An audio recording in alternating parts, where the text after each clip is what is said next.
They said freedom was the promise of America, but freedom always seemed to wear someone else's skin. It wasn't funny, but if you looked at it sideways, maybe it was. A man could guard the nation's borders with nuclear codes in his pocket, yet still be reduced to a threat for having the wrong shade of skin in the wrong neighborhood. That man was Samuel Carter. He had just stepped out of the sleek black sedan, his security detail lingering discreetly behind, when the sharp cry of "Hands where I can see them" tore through the late afternoon calm. The sun was warm and golden, spilling across the street like a blessing that mocked the violence taking shape. Samuel froze, his tall frame casting a long shadow across the cracked pavement. Two police officers, their faces tight with suspicion, were already advancing, weapons drawn, pupils dilated with adrenaline that smelled of hate more than duty. "Sir," what seems to be one of his aides began, but the officer cut him off with a bark. "Step back." Now, the aide hesitated, his hand half extended, and then withdrew, powerless. Samuel slowly raised his hands, the diamond of light on his wedding ring flashing like a cruel joke. "Is there a problem, officer?" His voice was steady, disciplined, the voice of a man who had stood before foreign generals and congressional panels. But here, in this sunlit street, his authority dissolved into nothing. The first officer, a stocky man with sweat beading under his hat, sneered. "Problem is you match the description. Black male, tall, dark suit. Looks suspicious as hell." Samuel wanted to laugh. Suspicious? He had just left a classified meeting on national security, his briefcase containing intelligence that could alter global stability. But he didn't laugh. He knew better. Black men who laughed at police with their guns drawn didn't always live long enough to explain the punchline. The crowd began to gather, phones lifted, whispers rising like smoke. Someone murmured, "Ain't that?" "No, can't be." Someone else muttered, "Another one. Lord help us." Samuel's heart was calm, trained like a soldier's, yet something in him twisted a quiet, buried wound reopening. It wasn't the first time. He remembered being 16, pressed against a squad car, his cheeks scraping metal, because he had been walking home with a trumpet case mistaken for a rifle. Back then, he had dreamed of power, of reaching a place so high that no one could touch him. Now here he was, at the pinnacle, and still the barrel of a gun didn't care about his rank. The younger officer, nervous, his finger too close to the trigger, shouted again. "On your knees. Do it now." Samuel's aides were trembling, torn between protocol and panic. They weren't allowed to intervene, not here, not yet. His driver clenched his fists but stayed rooted to the spot. Samuel, with a slow breath, lowered himself. His knees hit the concrete. The golden sunlight painted him like a saint in chains, radiant yet humiliated. His voice carried, low but clear. "Do you know who I am?" The officers exchanged a glance, smirking. "Yeah, you're another thug in a suit. You people think you can just walk around wherever you like."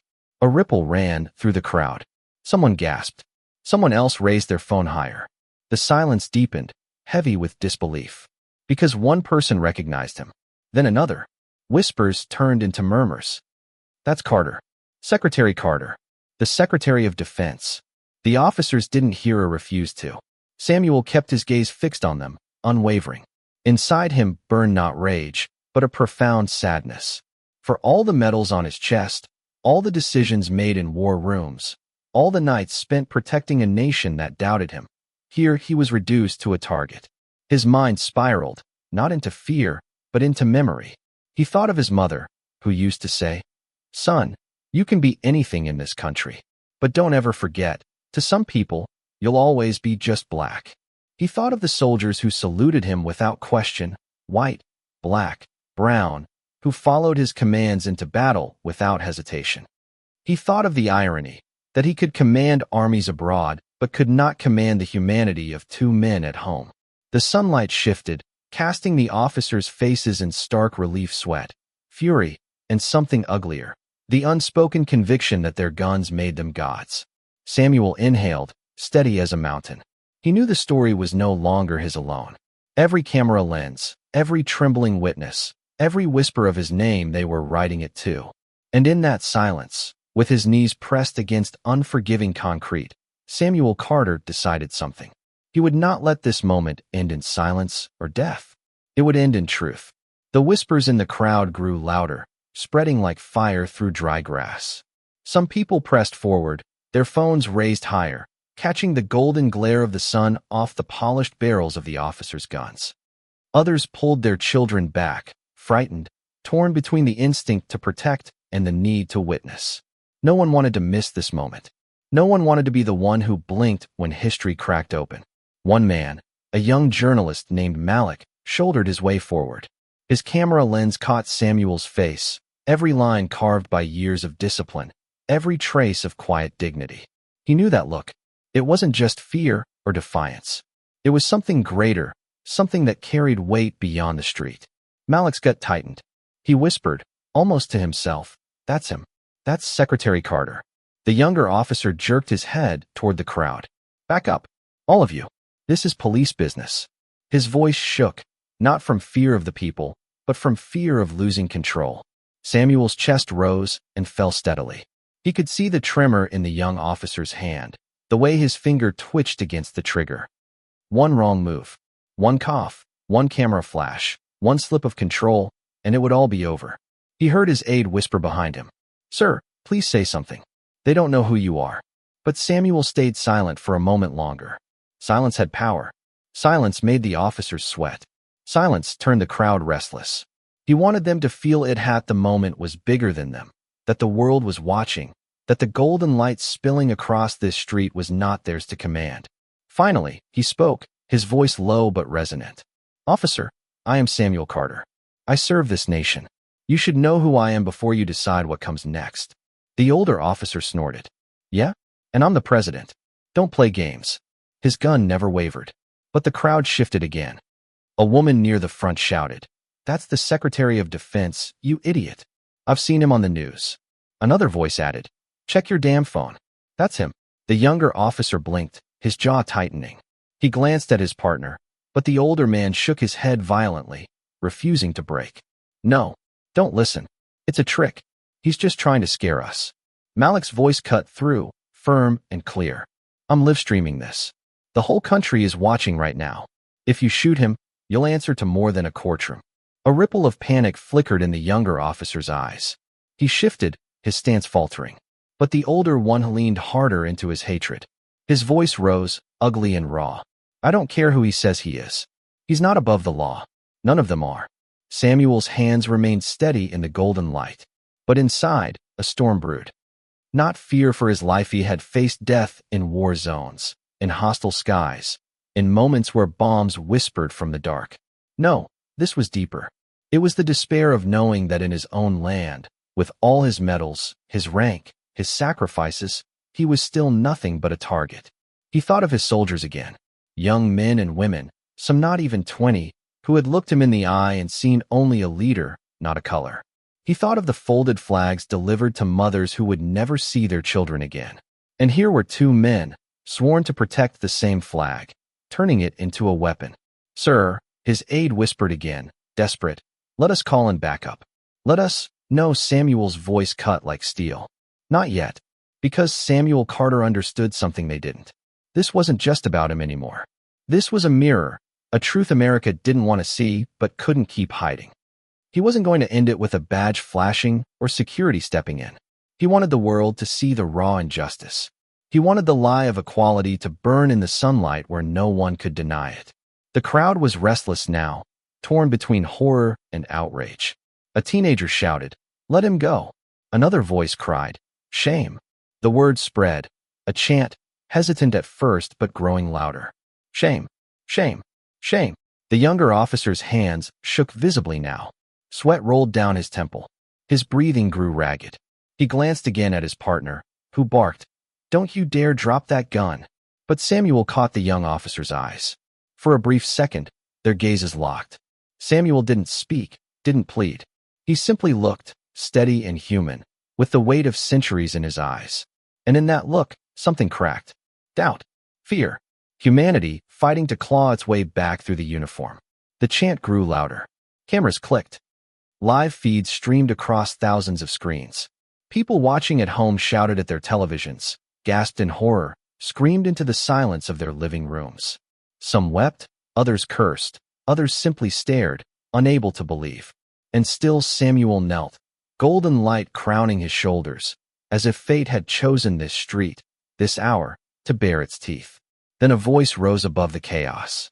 A booming, commanding voice from the back of the crowd. "Officers, stand down immediately." Heads turned. A cluster of men in suits pushed forward, earpieces glinting. Secret Service. Their presence was unmistakable. They moved fast, their formation protective, their authority unquestionable. The older officer snarled, "Stay back. I've got this under control." But the lead agent barked again. "Drop your weapons. Now." "That is an order. You are pointing guns at the Secretary of Defense of the United States of America." The words struck like lightning. Gasps erupted. The younger officer froze, his weapon lowering by instinct. The older one faltered, his face draining of color. His lips moved, forming a denial that never came out. Samuel remained on his knees, still and regal. He didn't move. He didn't need to. The truth had spoken for him. And in that instant, the crowd erupted not just in noise, but in energy, in fury, in something unstoppable. What had begun as a street corner confrontation had become a national reckoning, captured in golden light, streaming across every screen, impossible to bury. Samuel rose slowly, deliberately. His aides moved toward him, but he waved them back. His knees cracked, his suit dusted with grit, but his back was straight, his eyes blazing. He faced the officers directly, his voice like thunder rolling low and steady. "You pointed your weapons at me because of my skin. Not because of my actions, not because of any crime. Just this." He lifted one hand, palm out, as though showing them the undeniable evidence of his existence. "This is what you feared." The silence was absolute. The crowd, the officers, even the Secret Servicino one breathed. Samuel's voice grew stronger, carried by the sunlight. "I defend this nation every single day. I carry the burden of protecting millions, people of every color, every faith, every background. And yet, here I stand, guilty in your eyes before I have spoken a word, guilty of being a black man in America." The older officer swallowed, his mouth dry. He wanted to speak, to justify, to find words that might save him. But there were none. Not here. Not now. And Samuel knew it. This was not the end. It was the beginning. The silence shattered like glass. The younger officer dropped his weapon first, the clatter echoing against the pavement. His face was pale, his breath uneven, his eyes darting from Samuel to the crowd to the unyielding Secret Service agents now closing in. The older officer, still clinging to pride and prejudice like a shield, hesitated. His jaw worked furiously, his knuckles white against the grip of his gun. But the tide had turned, and even he knew it. His weapon trembled in his hand, and when he finally lowered it, it wasn't out of remorse, it was out of fear. The crowd roared, a mixture of triumph and rage. Some shouted for the officer's arrest. Others cried tears of relief. But all of them knew they had witnessed something that could not be unseen. Samuel stood tall in the golden light, his shoulders squared, his gaze sweeping over the people. They weren't just witnesses anymore, they were part of the story, part of the truth being written in real time. "Escort them," the lead agent ordered, his voice sharp as a blade.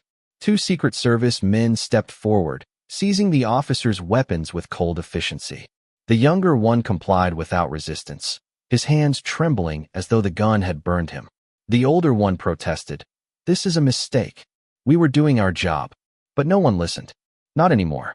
His words were drowned out by the chants of the crowd, chants that grew louder, stronger, heavier with each passing second. Samuel raised a hand, and the noise dimmed, not entirely but enough.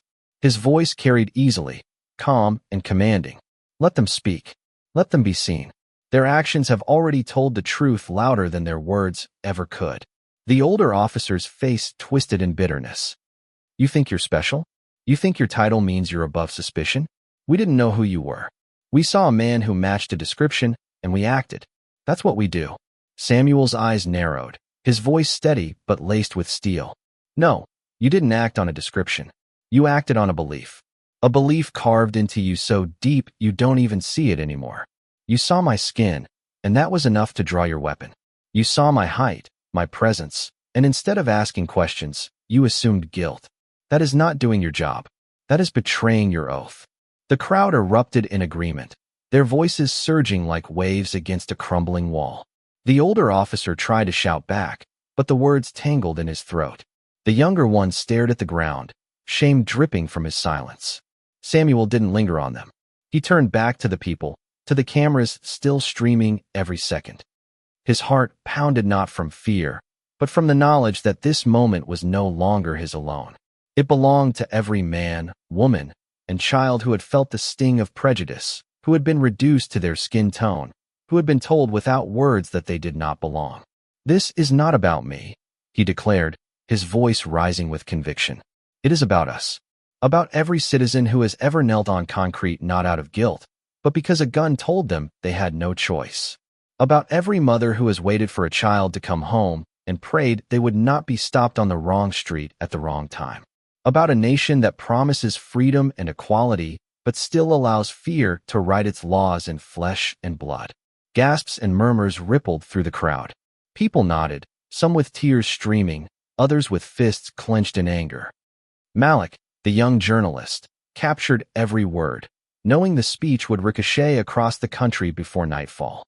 Samuel's chest heaved, his breath steady. "I have defended this nation on battlefields far from home. I have stood in rooms where the fate of millions rested on a single decision. And yet here, on this street, none of that mattered. Here, I was just another black man with his hands in the air. That is the truth of America we must face, with the demand that justice be more than a word on paper. We will not let this be another moment that fades when the cameras turn away. We will not let silence bury us again." The chants rose once more, this time unified, powerful, unbreakable. "Justice! Justice! Justice!" The Secret Service agents moved to shield Samuel, but he shook his head. "No, let me walk with them." And so he did, through the sea of people, through the phones and cameras and tears, with the golden sun painting him in light. Behind him, the officers were led away, their faces pale, their authority stripped.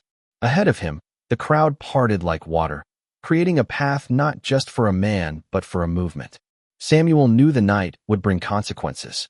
There would be questions from the press, investigations, political battles. There would be those who tried to twist the narrative, to paint him as arrogant, to defend the officer's actions as justified. He knew the fight would not end here. But he also knew something else. The story had already taken root. The truth had been laid bare, and no amount of denial could put it back into the shadows. As he reached the waiting car, Samuel paused. He turned once more to the crowd, his voice carrying over the chants. "Remember this moment. Remember the light. Remember that no matter how powerful hate may seem, it cannot stand forever in the face of truth." The door closed behind him, but the echo of his words lingered in the golden air. The night came heavy, but the fire of the day refused to die. By the time Samuel Carter sat at his desk in the Pentagon, the incident had already ignited across the nation. Screens glowed with his image kneeling, unarmed, the sun gilding his shoulders as two officers pointed their guns. News anchors' voices shook with disbelief. Commentators shouted across divided panels, and millions of Americans scrolled through feeds that showed one undeniable truth. Even the Secretary of Defense was not safe from the disease of racism. Samuel stared at the screens, but not for long. He didn't need to. He had lived it. He felt the concrete still pressed against his knees, the weight of eyes upon him, the taste of humiliation in the air. His aides stood nearby, waiting for instructions, uncertain whether to treat him as a victim or a commander. He broke the silence himself. "Schedule a press conference. Tomorrow morning." "Sir," one aide began carefully, "some are advising to let this settle." "To not. Silence has never protected us," Samuel cut in, his tone sharp but calm. "Tomorrow morning." Across the country, cities stirred. Protests ignited like sparks on dry timber. In Washington, Chicago, Los Angeles, Atlanta, crowds flooded the streets, holding signs with his image, chanting his words from the Golden Street. Justice. Cameras lined every inch, journalists packed shoulder to shoulder, the hum of anticipation louder than any storm. Outside, thousands gathered, their chants echoing against the marble walls. Samuel entered alone, no entourage, no uniform display of power. Just a man in a dark suit, his face solemn, his shoulders carrying both dignity and the weight of generations. The room fell silent as he approached the podium. He looked out at the sea of faces, the flashing cameras, the millions unseen behind the lenses. He took a breath, and then he began. Yesterday, on an ordinary street, two officers drew their guns on me. They did not see the Secretary of Defense. They did not see a public servant, a father, a husband. They saw only a black man, and in their eyes, that alone was reason enough to treat me as a threat. The room was motionless, every pen stilled, every lens locked. Samuel's voice was steady, but it carried an ache that reached the bones. I stand before you today not to condemn two men alone. Their actions are not isolated. They are a symptom of a disease that has haunted this nation since its birth. A disease that tells us some lives are worth less than others. That skin can be a crime. That freedom is conditional, depending on the color of your face. A murmur ran through the crowd, some nodding, others stiff with discomfort. Samuel did not waver. I have given my life to this country. I have commanded soldiers of every color, every creed, who trusted me with their lives. I have sat in rooms where the fate of this nation balanced on a knife's edge. I have sworn to defend the Constitution, not for some, but for all. Yet in a single moment, with two guns pointed at me, I was reminded that the promise of equality remains unfulfilled. He paused, letting the weight of his words settle. Cameras clicked. A reporter in the back wiped at her eyes. But hear me clearly, Samuel continued, his voice rising, ringing with resolve. I will not bow to hate. I will not allow fear to define who we are. And I will not let this moment fade into the cycle of outrage and forgetfulness. We must act. Not tomorrow, not in another generation. Now. The crowd outside roared, their chants spilling into the room through the walls. I am calling for comprehensive reform, Samuel declared. Training that dismantles prejudice, accountability that cannot be evaded, laws that recognize the humanity of every citizen. Because if the Secretary of Defense can be forced to his knees for his skin, then no one is safe. And if we do not change, then we do not deserve to call ourselves the land of the free. It was a reckoning. Questions flew when he stepped down, but Samuel did not linger.